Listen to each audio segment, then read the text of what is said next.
All right. So we've already discussed how to find the area of a region in the xy plane bounded between two curves. We talked about how to find volumes whose base of the solids are volumes of solids whose bases are those regions, and volumes of revolution. The last analysis we're going to do involving curves and their properties is what I call arc length, or length of a curve. So, in order to find the area of a region bounded by the graph of a function in the x-axis, it was necessary to divide the interval into a partition and then examine what happened as the lengths of the subintervals approached zero. So, remember, we made the little rectangles, and then we said what happens if the rectangles get infinitely skinny. By studying the Riemann sum that results from this process, we developed the idea of a definite integral.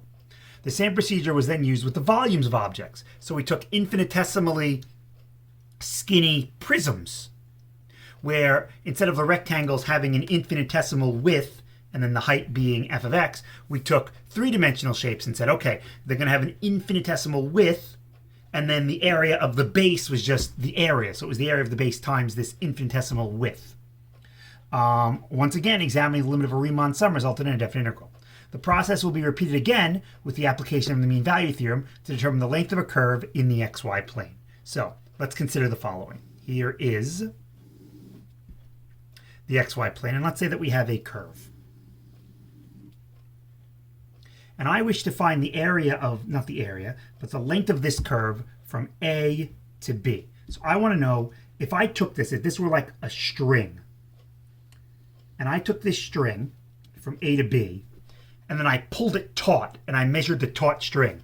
What is the actual length of that string? And the way we're going to do this is the way we've always been doing this. What we're going to do is we're going to break this up into subintervals. Our A will be x0, x1, x2, x3, ...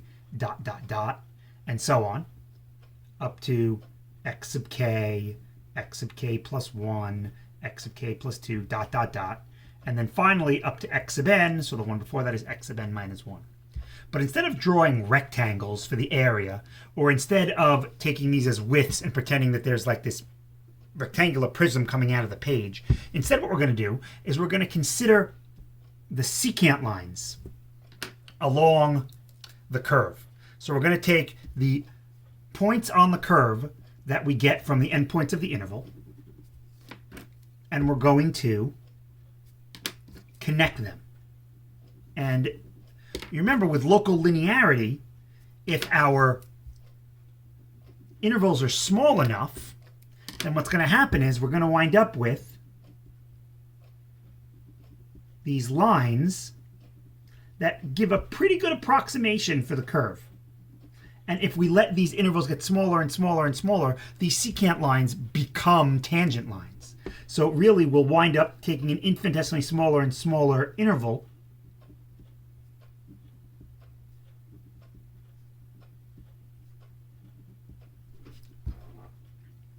if I could find the length of this actual line and segment, and this line segment, and this line segment, and this line segment, all the red line segments, and I can add them up, I will get a pretty good approximation for how long the curve is. So that's the idea that we're going to do here. So we're going to call this first length L1, the second length L2, L3, L4, etc., where the subscript of the length will be determined by the same subscript as the right endpoint. So this would be x sub k minus 1. So this right here would be L sub k plus 1. And then this final one here would be L sub n. Okay? So first what we're going to do is going to use the Pythagorean theorem to find an expression for L1 in terms of the endpoints of the interval, x0 and x1, and the function, which is f. So if we use the Pythagorean theorem here, here's my L1. This distance would just be the difference between x1 and x0. And this distance would just be the difference between f of x1 and f of x0.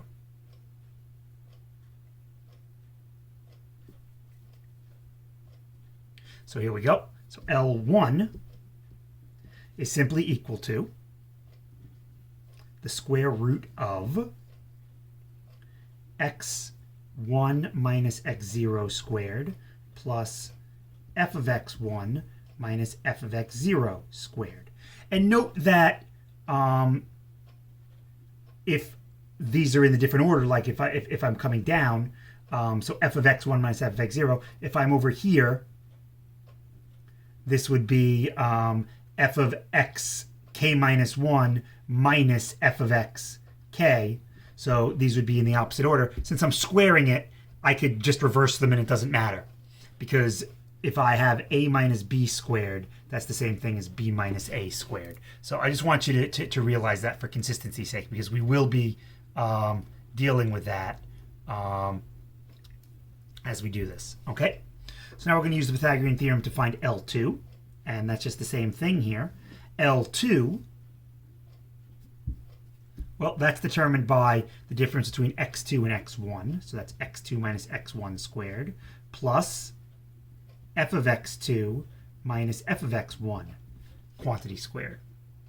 So now when I do this for L sub k, in general, L sub k is simply going to be the square root of, well, this is going to be x sub k minus x sub k minus 1 quantity squared plus f of x sub k minus f of x sub k minus 1 quantity squared. And again, I know that in my picture here I'm decreasing, so these should really be reversed, but since I'm squaring that term, I really don't have to worry about it. Okay.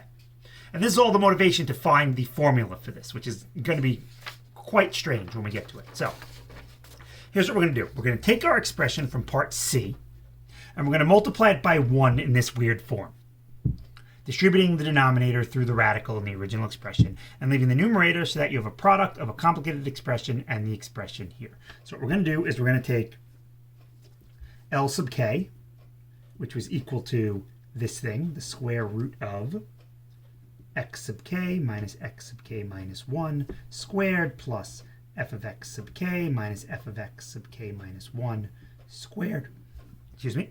And we're going to multiply it by this thing. So when we multiply it by this thing, x sub k minus x sub k minus 1 squared over the square root of x sub k minus x sub k minus 1 squared. And we're told to distribute the denominator through the radical in the original expression and leave the numerator so that we have a product of a complicated expression and this. So ready? So here we go. So if I bring this inside,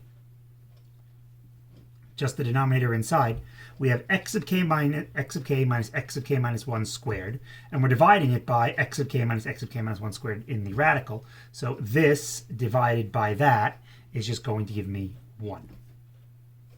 The second term is going to be much, I don't want to say uglier, but x sub k minus f of x sub k minus 1 over x sub k minus x sub k minus 1, and that whole thing is going to be squared. And then I still have this piece here, so then this is going to be times the square root of x sub k minus x sub k minus 1 squared.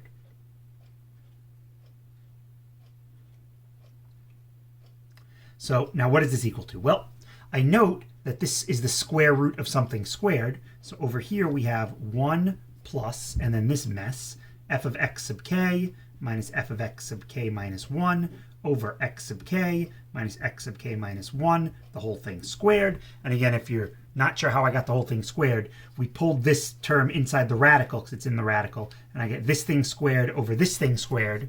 And when I'm dividing a squared over b squared, it's the same thing as a over b, the whole thing squared.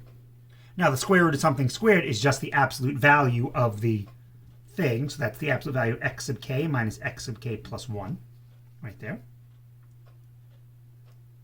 So now we're going to simplify the term inside the radical by dividing, which we already did. I kind of jumped the gun here.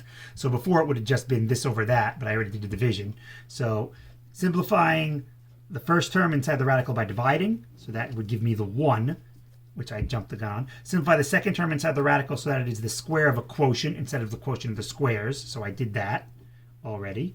F sub k minus f of x sub k minus 1 over x sub k minus x sub k minus 1, the whole thing squared. Finally, replace the second term in the product by something that represents the length of the kth subinterval. So if you recall, what we used to do is each of these was represented of a delta x. And now they don't all have to be the same width. So for this first one, I could call this delta x sub 1. For this second one, I could call this delta x sub 2. For this third, I'd call this delta x sub 3. So for this interval, I'd call it delta x sub k in general. So in general, this would be delta x sub k. And now we're going to use the mean value theorem.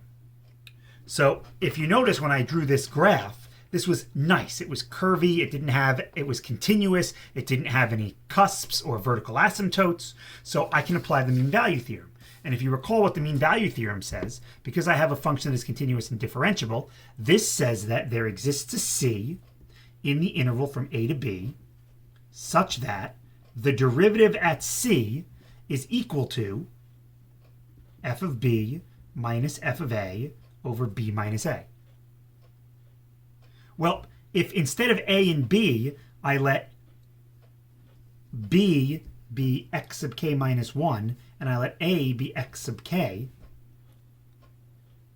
then there exists some c such that, well, f prime of c is equal to each of these.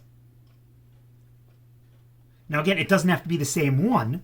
So if I use the mean value theorem here, this would be 1 plus f prime of, and now instead of calling it c, I'm going to call this x sub k star. And what that represents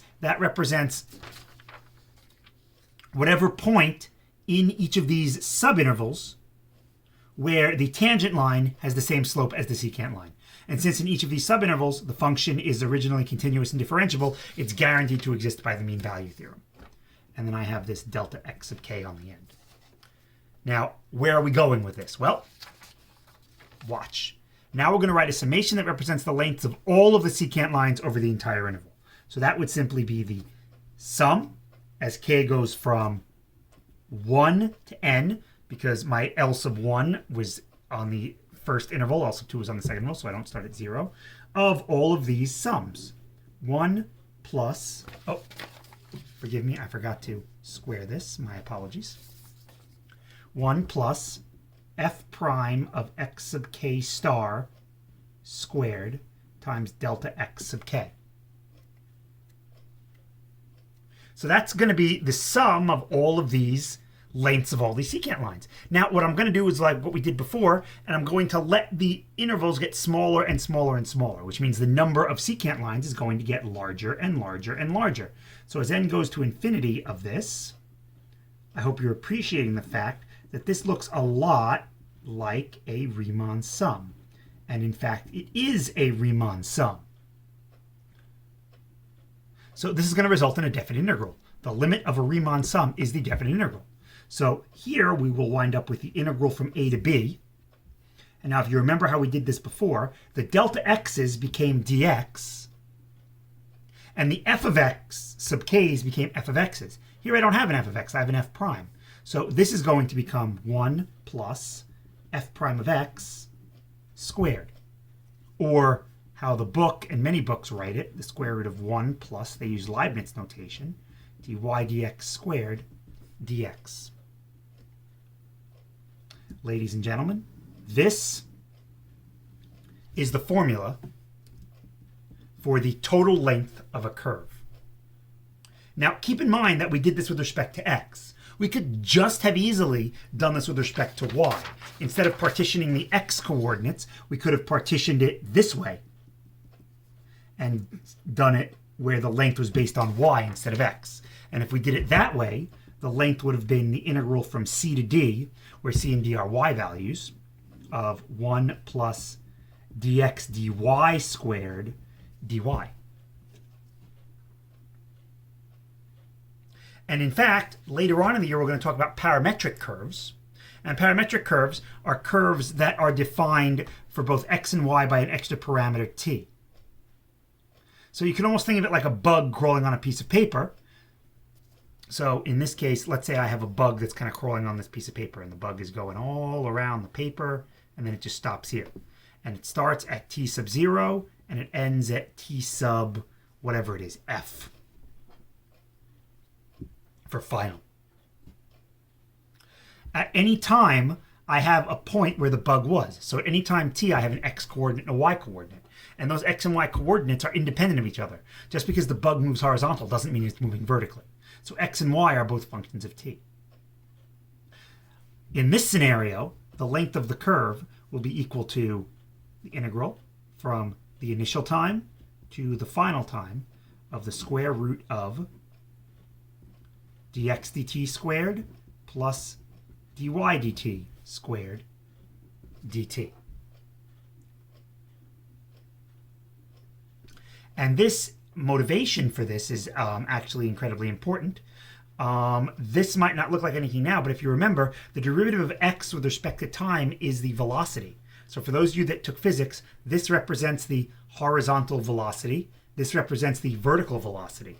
And if you remember from your vector unit, if you have the horizontal velocity and the vertical velocity, you square each, add them, and take the square root, v sub x, v sub y, you get the magnitude of the velocity. This is the speed.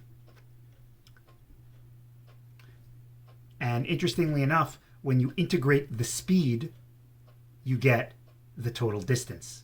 When you integrate velocity, you get displacement or position. When you integrate position, you get, when you integrate speed, you get position. And when we do parametric equations, this is going to come into play a little bit more. So hold that because we will be doing it. So now that we have this formula, and that is honestly the hardest part of this lesson, and do you have to memorize where all that comes from? No. I show it to you because you know how much I like you to understand what's going on, but you don't have to memorize all that. All we need are the formulas. So find the length of the following curves on the given intervals. So this first is f of x equals 2x plus 1 on the interval from 0 to 4. So our formula is the arc length is equal to the integral from 0 to 4 of the square root of 1 plus the derivative of this squared. Well, the derivative of this, f prime of x, is 2. So that would be 2 squared dx. So L is equal to, well, this is the square root of 5. When we integrate the square root of 5 with respect to x, we get the square root of 5x from 0 to 4. This is 4 root 5. And just to kind of assure you that this works, note that if we graph 2x plus 1 from 0 to 4, we have this oblique line from 0 to 4. This would go from 1 to 9. Well, we can find the length of this by just using the Pythagorean theorem. This has a length of 4. This has a length of 8. The square root of 4 squared plus 8 squared, that's 64, plus 16 is 80. That's rad 80. And if you simplify, you do get 4 rad 5. More proof that we can actually do this. So here we go. I have my g of x function from negative 3 to 3. The derivative of this is 1 over 2 9 minus x squared times negative 2x. So the 2's cancel. So L is equal to the integral from, negative 3 to 3 of the square root of 1 plus this thing squared, that is x squared over 9 minus x squared dx. And now, unfortunately, we don't have a very nice way of doing this because we don't have the tools to do this. So what we're going to have to do is we're going to have to use our calculators to do this. And when we do this in the calculator, we do wind up with a solution which we will then actually prove works because this region, in case you're not sure, should look familiar to you. This is actually a semicircle. So when we when we integrate this with respect to x, the result winds up being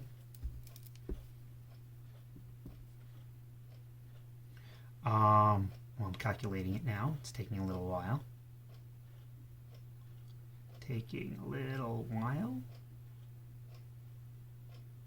Oh, it's taking a little while because I forgot the square root in my thing. Unfortunately, I use my phone for my calculator, and I'm recording this on my phone. So, yeah. Oh dear.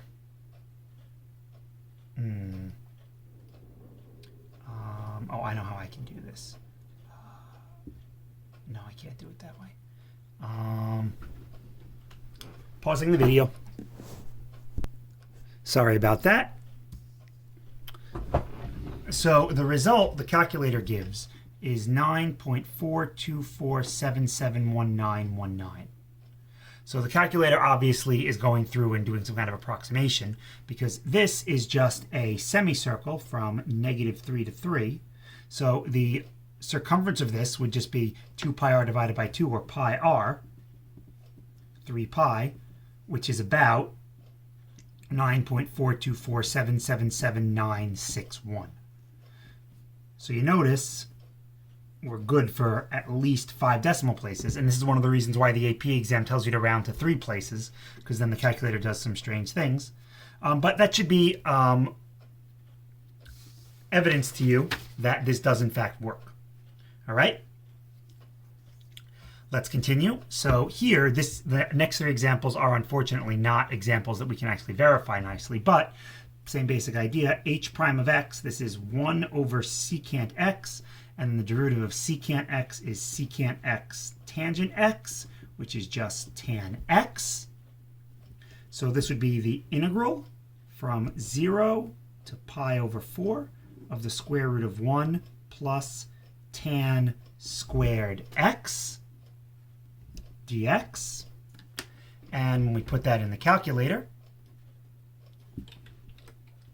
we wind up with a value.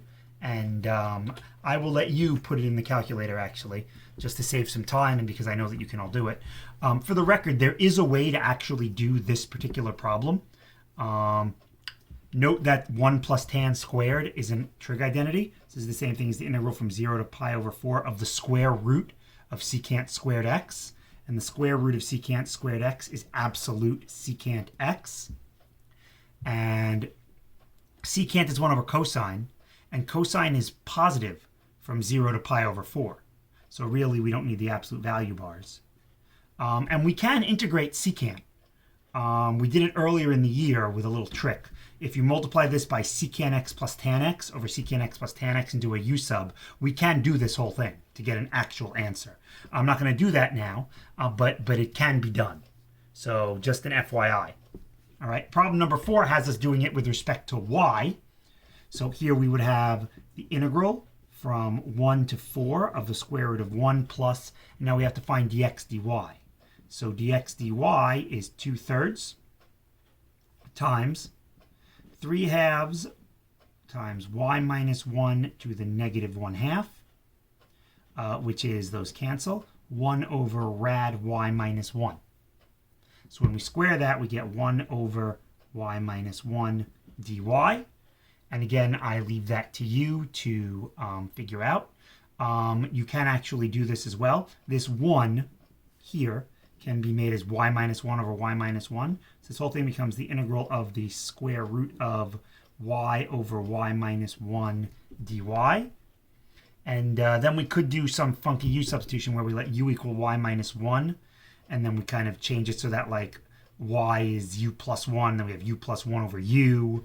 And it can be done, but it's not the prettiest thing in the world because there's some other substitutions we need there. But again, you could just integrate this in your calculator and use x instead of y. Once again, here we're given a function in terms of y, but the interval is in terms of x. So what we can do is we can square root both sides, but then the question becomes, do we take the positive square root or negative square root? I don't know. So the other thing is to simply change these so that they are in terms of y. So when x is 0, y is 0. And when x is 1/2, y is either 1 or -1.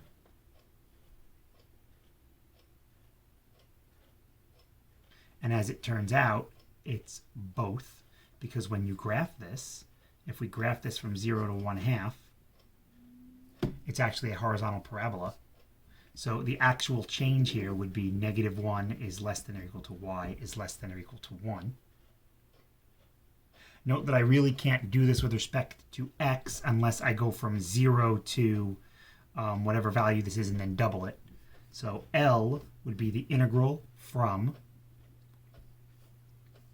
-1 to 1 of square root of 1 plus, well, the derivative of this is just dx dy is just y, so that would be y squared dy. Or if you wanted to, you solve this for x, for y rather, y is equal to the square root of 2x, so then dy dx would be equal to 1 over 2 rad 2x times 2, so that's just that. And then we could go from 0 to 1/2 of this. L is equal to twice the integral from 0 to 1/2 of 1 over rad 2x dx. And you notice too that an issue will pop up here, because then what we have to do is we have to take an improper integral because 0 is not in the... nope, I lied. I didn't use the formula. I apologize. 1 plus this thing squared is 1 over 2x dx. There we go. And these should give you the same exact value. Note that you have to multiply this by 2. And then to finish it up with the parametric, here find the length of the parametric curve defined by x of t is 3 sine t and y of t is 3 cosine t. This is actually a circle of radius 3, and it's the full circle, 0 going from t going from 0 to 2 pi. So really, we know what the answer should be. A circle of radius 3, this should be 6 pi. So let's actually do this. So let's see. Dx dt is 3 cosine t. Dy dt is 3 sine t, but it's negative. So then this would be L goes from 0 to 2 pi of the square root of dx dt squared. That's 9 cosine squared t, plus dy dt squared. That's 9 sine squared t dt. We can factor out a square root of 9 in here, which is 3. And we're left with the square root of cos squared plus sine squared, which is 1. And when you integrate this, you wind up with 2 pi. So this is 3 times 2 pi, which is 6 pi, which is exactly what we said it should be. This is no longer a circle anymore now. So now to do this, L is equal to the integral from 0 to 2 pi of the square root of, well, dx dt is now 3 cosine 3t times 3, so that's 9. Dy dt is -9 cosine 3t. So if we square this, we get 81 cos squared 3t.